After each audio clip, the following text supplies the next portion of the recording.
In today's video, I'm going to teach you how to create an API key in Confluence. So, let's dive right in. The first step you'll need to undertake is navigating to the administrative portal of Atlassian, which is found at admin.atlassian.com.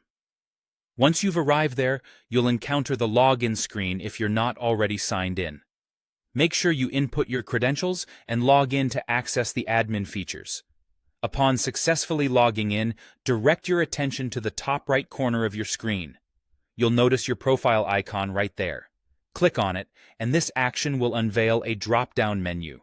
At this point, you will want to choose Account Settings from the available options. Clicking on Account Settings will take you to a new page, specifically dedicated to managing your account's various aspects. Now, let's focus on the next step, which involves your account's security settings. On this page, scroll down until you find the section labeled Security. You'll want to click on this to proceed to yet another new page. On this page, keep an eye out for the option labeled Create and Manage API Tokens. Click on it to continue. Once you're on the page dedicated to API tokens, you'll find the Create API Token button. Clicking on this button will open a pop-up window or a new form. This is a pivotal moment, as here is where you'll actually create your new API key. In the field provided, enter a descriptive name for your new API key.